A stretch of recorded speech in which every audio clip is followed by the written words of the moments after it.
யாழ்ப்பாண கல்லூரியின் பழைய மாணவர், ஆசிரியர், ஃபுட்பால் கோச், உப அதிபர் என கல்வி பணியாற்றி இன்று ஓய்வு பெற்று அமெரிக்காவில் குடும்பத்தோடு வாழ்ந்து வருகிற குணநாயகம் ராஜநாயகம் அவர்களை ரூட்ஸ் ஆஃப் ஜத்ன காலேஜ் என்கின்ற இந்த தொகுப்பிற்காக மானிப்பாயில் இருக்கிற அவருடைய இல்லத்தில் நான் சந்திக்கிறேன். வணக்கம் சார். வணக்கம். எனது பழைய மாணவன் இப்படியாக வந்து என்னை பற்றி அறிய ஆவலோடு இருப்பதை பற்றி நான் மிகவும் சந்தோஷப்படுகிறேன், பெருமைப்படுகிறேன். நான் யாழ்ப்பாண கல்லூரியிலே 1958ஆம் ஆண்டு அண்டர் கிராஜுவேட் டிபார்ட்மெண்ட்டிலே சேர்ந்தேன். அதன் பின்பு லண்டன் அட்வான்ஸ் லெவலுக்காக என்னை ஆயத்தப்படுத்தினேன். அதை பாஸ் பண்ணதன் பின்பு லண்டன் டிகிரிக்காக என்னை அங்கேயே நான் ஆயத்தம் செய்தேன். நான் ஆயத்தம் செய்தது மாத்திரமல்ல, அங்கே அப்போது கூடுதலாக மிஷனரிமார் கூட இருந்தார்கள். அவர்களுடைய செல்வாக்கு, அவர்களுடைய வாழ்க்கை முறை என்னை மிகவும் நன்றாக கவர்ந்தது. Doctor Bunker, Mrs Bunker, doctor Holmes, பாவிங்,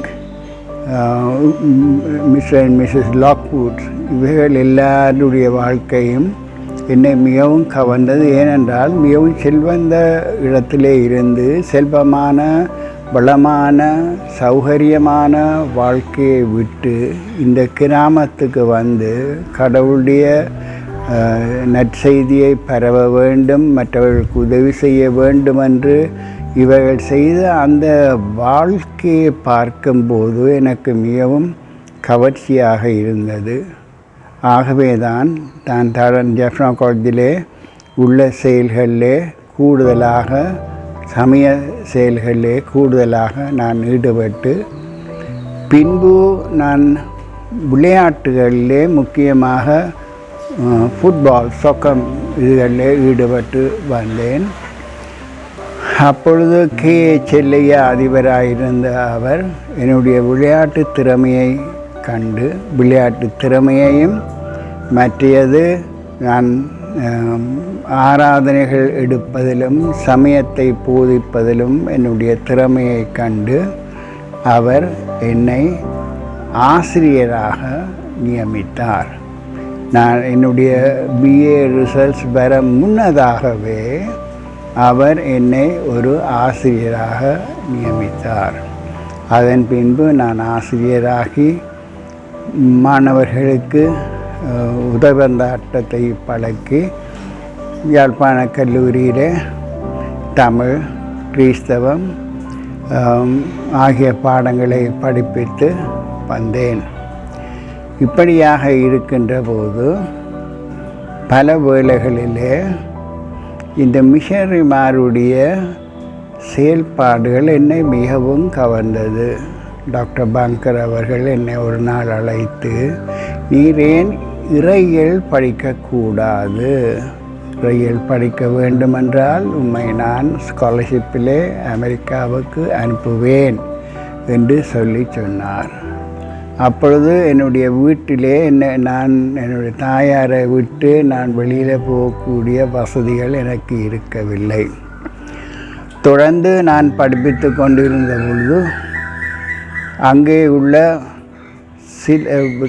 Chellaiah போன்றவர்கள், மற்றது ராஜன் கதிர்காமர் போன்றவர்கள், இவர்கள் முக்கியமாக இந்த மிஷனரிமார் என்ன விதமாக தங்களை அர்ப்பணம் செய்து வாழ்ந்தார்களோ அப்படிப்பட்ட வாழ்க்கையை அவர்களும் வாழ்ந்தார்கள்.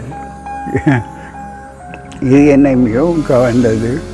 இவ்வளோ வசதிகள் இருந்தும், இவ்வளோ வசதியான வாழ்க்கையை வாழக்கூடியதாக இருந்தும் செல்லையா பிரின்சிபல், அவருடைய குடும்பம், கதிராமர் அவருடைய குடும்பத்தை பார்க்கின்ற போது சிம்பிள் லிவிங், சாதாரணமான ஒரு வாழ்க்கையை வாழ்ந்து கிறிஸ்துவுக்கு நற்சாட்சி உடையவர்களாக வாழ்ந்தார்கள். இது எனக்கு மிகவும் கவர்ந்தது.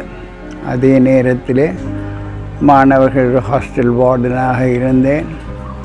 பின்பு ஆசிரியர் குழாமுக்கு தலைவராக இருந்தேன். அதன் பின்பு என்னை டாக்டர் பங்கர் அவர்கள் அனுப்பியது போல பிஷப் அம்பலவாணர் அவர்கள் என்னை இறையியல் படிப்பதற்காக நான் ஆசைப்பட்டு வெளிநாடு சென்றேன். வெளிநாட்டிலே ஒரு வருஷ காலமாக நான் படித்து பட்டம் பெற்று பின்பு மறுபடியும் யாழ்ப்பாண கல்லூரிக்கு வந்தேன். யாழ்ப்பாண கல்லூரியிலே மிக மோசமான காலகட்டத்திலே நான் அதிபராக இருந்தேன். அதாவது 93ஆம் ஆண்டு தொடக்கம் 2000 ஆண்டளவிலே பல்வேறு வகையான துன்பங்கள் நடைபெற்று கொண்டிருக்கின்ற, எலக்ட்ரிசிட்டி இல்லை, சாப்பாடு இல்லை, பெட்ரோல் இல்லை, மற்ற போக்குவரத்து செய்ய முடியாது, பயம். அதே வேளையில் முக்கியமாக நான் சிசிஎஃப்க்கு பொறுப்பாக இருந்தேன், கேஎன்ஹெச்சுக்கு பொறுப்பாக இருந்தேன். ஒரு நாள் பொமர் அடித்து கொண்டிருக்கின்ற அந்த நேரத்திலே நானும் என்னுடைய சகோதரியும் இன்னொரு ஆசிரியரும் வட்டுக்கோட்டை ஹிந்து காலேஜிலே படிப்பிக்கிற ஒரு ஆசிரியரும் அவ்விடத்தில் இருந்தேன். பொமர் சுற்றி கொண்டு வட்டுக்கோட்டை தேவாலயத்தை சுற்றி கொண்டு வந்தபடினாலே ஏதோ பொம் போட போகுதுண்டு உடனடியாக அங்கே உள்ள அந்த தண்ணீர் தொட்டி அந்த அறைக்குள்ளே புகுந்தோம். இவர்கள் மூவரையும் காப்பாற்றுவதற்காகவும் என்னை காப்பாற்றுவதற்காகவும் நான் கதவை சாலையை திறந்து பொமருங்கே அடிக்கப் போகுதென்று பார்த்து கொண்டிருக்கின்ற அந்த நேரத்திலே பொமர் பக்கத்திலே, சேர்த்துகளில் பக்கத்திலே அடித்தது. அதிலே எங்களோடு கூட இருந்த ஒரு ஆசிரியர், அவர் எங்களுடைய அது பள்ளிக்கூட ஆசிரியர் அல்ல, அவர் ஹிந்து காலேஜ், வட்டுக்கோட்டை ஹிந்து காலேஜ் ஆசிரியர். அவர் எங்கேயே அடிக்கிறேன் எண்ணல் ஊடாக பார்த்த பொழுது ஒரு ஸ்பிளிண்டர் அவருடைய வயிற்றை கீறி உடனடியாக அவர் விழுந்தார். மற்ற இந்த 3 ஆசிரியர்களும் நான் சொன்ன உடனே கீழே படுத்து அவர்கள் தப்பித்து கொண்டார்கள். அவர் முக்கியமாக ஒரு ஆசிரியை ப்ரெக்னெண்ட்டாக இருந்திருந்தார். அந்த உடனே அந்த பொமர் விலகின உடனே இவர்கள் விறுவிறண்டு ஓடிப்போய் தங்களுடைய வீடுகளுக்கு சேர்ந்தார்கள். எனக்கும் சாடையாக முதுகிலே ஒரு காயம் ஏற்பட்டது. இந்த அனுபவங்கள் இது மாத்திரமல்ல, வேறு இடங்களுக்கும் நான் அந்த காலத்திலே இந்த சிசிஎஃப் கொடைகள் மற்ற டொனேஷன்ஸ் அதுகள் வருகின்ற போது மற்ற இடங்களுக்கெல்லாம் நான் சென்று உதவிகளை செய்து கொண்டு நான் என்னுடைய பணத்திலே செலவழிக்கவில்லை. அவர்கள் அனுப்புகிற பணத்திலே புத்தகங்கள் வாங்கி பிள்ளைகளுக்கு கொடுத்தேன்.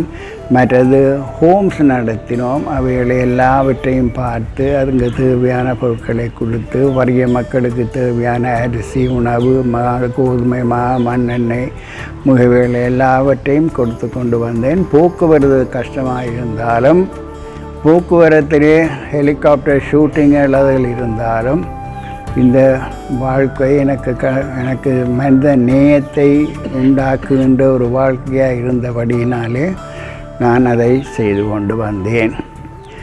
பிஷப் ஜெபனேசன் அதிபராக இருந்த பின்பு 1993ஆம் ஆண்டு நான் அதிபராக வந்தேன். அந்த அதிபராக வந்த பிற்பாடு மிகவும் மோசமான இடத்தில் மண்ணெண்ணெய் இல்லை, வீட்டிலே விளக்குகள் எரிய முடியாது, சைக்கிளை சுற்றி தான் நாங்கள் சரியான வெளிச்சத்தை காணக்கூடிய அவ்வளவு கஷ்டமான நேரத்தில் வாழ்க்கையை நடத்தினோம். கடவுள் எங்களை கைவிடவே இல்லை. அவர் வழி நடத்தலே அவருடைய உதவியோடு எங்களுடைய வாழ்க்கையை நடத்தி ஓரளவுக்கு இப்பொழுது சுகமாக, ஓரளவுக்கு பல்வேறு வியாதிகள் அதுகள் எல்லாம் இருந்தாலும் வாழ்க்கையை இதுதான் வாழ்க்கை என்பதை கடவுள் எங்களுக்கு வெளிப்படுத்தினார். மிகவும் சந்தோஷமாக நன்றியோடு நாங்கள் கடவுளுக்கு நன்றி செலுத்தி கொண்டு இருக்கிறோம். மிகவும் கடினமான போர் சூழலில் கல்லூரியை நீங்கள் வழிநடத்தி வந்தீர்கள். நாங்கள் படித்த போது நீங்களும் உற்சாகமான ஒரு மாணவனைப் போலவே ஆசிரியராக இருந்தீர்கள். பழைய மாணவர்களையும் இன்றைய இளம் மாணவர் சமுதாயத்தையும் பார்க்கின்ற போது உங்களுக்கு என்ன தோன்றுகிறது? அந்த காலத்திலே மாணவர்கள் குழப்படி செய்தாலும் ஆசிரியருக்கு ஒரு மரியாதை செலுத்தினார்கள், அன்பு செலுத்தினார்கள், நம்பிக்கை செலுத்தினார்கள். ஆனால் இப்பொழுது ஆசிரியர் மாத்திரமல்ல, அவர்கள் வெவ்வேறு முறைகள் மூலமாக கல்வியை கற்று கொண்டிருக்கிறபடியினாலே அவர்கள் ஆசிரியர்களை அவ்வளவு கூடுதலாக மதிக்கிறதில்லை. அது மாத்திரமல்ல, முன்பு ஆசிரியர் ஒரு பிள்ளையை தண்டித்தால் அதை ஒரு பெரிய தண்டனையாக எடுக்க மாட்டார். இப்பொழுது தடியை நீட்டினவுடனே ரிப்போர்ட் பண்ணுவார், தாய்க்கு தகப்பனுக்கு போலீஸுக்கு இதன்னுவார். அதனாலே அந்த உறவு ஓரளவுக்கு பிரிந்து விட்டது. ஒரு பிள்ளை தனியாக போகிறன்னு சொன்னால் அந்த நாட்களில் ஏன் தனியாக போகிறாய் என்று சொல்லி அந்த பிள்ளைக்கு உதவி செய்கிறது தான் ஆசிரியராக அப்போ இருந்தது. இப்போ தனியாக எங்கேயோ தனியாக போகிறானாக்கும் அவன் தண்ட பாடு பார்க்குறான், நான் என்ற பாட்டை பார்த்து கொண்டு போவோம் என்ற ஒரு மனப்பான்மையை சமுதாயம் உருவாக்கி இருக்கிறது, சட்டங்கள் உருவாக்கி இருக்கிறது, அரசியல் உருவாக்கி இருக்கிறது. இது பிள்ளைகள பிள்ளை அல்ல, பெற்றோருடைய பிள்ளை அல்ல, அரசியல் பிள்ளைகள். வயதுக்கேற்ற உடல் அசௌகரியங்கள் இருந்த போதிலும் தொலைதூர பயணத்தை மேற்கொண்டு கல்லூரியின் 200வது ஆண்டை பார்க்க வந்திருக்கிறீர்கள். ஆமாம். 80களில் இருந்த மாணவர்கள் இன்றைய மாணவர்களோடு ஒப்பிட்டு பார்க்கிற பொழுது எதில் வேறுபடுகிறார்கள்? இப்பொழுது பார்க்கிற நேரத்திலே பிள்ளைகளுக்கு, அங்கே படிக்கிற பிள்ளைகளுக்கு சுதந்திரம் குறைவாக காணப்படுகிறது. அந்த நாட்களிலே சுதந்திரமுடையவர்களாக அவர்கள் தாங்களாகவே நினைத்து, இப்பொழுது நாங்கள் அதில் பள்ளிக்கூடத்துக்கு போக வேண்டுமென்றால் சில கட்டுப்பாடுகளை எல்லாம் நாங்கள் மதித்துத்தான் செல்ல வேண்டும். அது மாத்திரமல்ல, பள்ளிக்கூடத்திலே சில காரியங்கள் விழாக்கள் நடைபெறுகின்ற போது மாணவர்களுக்கு சில விதிகள் இருக்கின்றன. அந்த நாட்களிலே விதிகள் இல்லை. உங்களுக்கு தெரியும், அந்த நாட்களிலே எப்படி இந்த ஒரு படம் எடுத்தார்கள் என்று நீங்கள் கேள்விப்பட்டிருப்பீர்கள். அது ஒரு மாணவனுடைய சுதந்திரம். அப்பொழுது எடுத்த படத்தை இப்பவும் நாங்கள் பார்க்கிறோம். அதில் எல்லா ஆசிரியர்களும் இருக்கிறார்கள், மாணவர்கள் இருக்கிறார்கள். அவருடைய சுயசக்தி, அந்த இண்டிவிஜுவல் ஆப்டிடியூட் என்று சொல்லக்கூடிய அந்த ஆற்றல்கள் எல்லாம் வெளிப்பட கொணரக்கூடிய வாய்ப்பு இருந்தது. இப்போ இருப்பது மிகவும் குறைவாகவே இருக்கிறது. நான் 3rd 11 ஃபுட்பால் விளையாடுகிற நேரத்தில் நீங்கள் ஒரு ப்ராக்டிஸ் டைமில் நான் கோல் கீப்பராக நின்று எனக்கு ஒரு ஷாட்டை நடிச்சிங்க. அந்த ஷாட்டை நான் வயிற்றில் வாங்கி சுருண்டு விழுந்து பேச்சு மூச்சு இல்லாமல் கிடந்ததெல்லாம் எனக்கு இப்போ ஞாபகம் வருது. நாங்கள் ஹாஸ்டலில் இருந்ததுனால இந்த காலேஜ் காம்பவுண்ட் உள்ளுக்கே நாங்கள் சுற்றிக்கிட்டு இருப்போம் எப்போதுமே. நீங்களும் வட்டுக்கோட்டையிலே இருந்ததுனால எப்பவுமே எங்களுடைய கண்களில் தென்பட்டு கொண்டே இருப்பீங்க. ரொம்ப கம்பீரமான நடை உங்களுடைய நடை, ரொம்ப ஃப்ரெண்ட்லியானவர் நீங்கள்.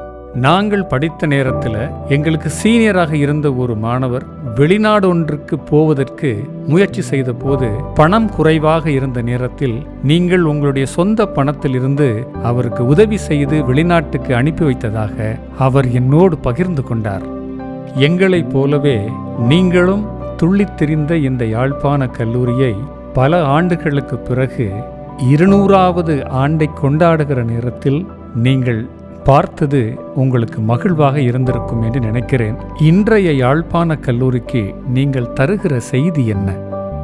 யாழ்ப்பாண கல்லூரியின் நோக்கம் மிஷனரிமா சொன்னவாறு Jesus Christ is the light of life.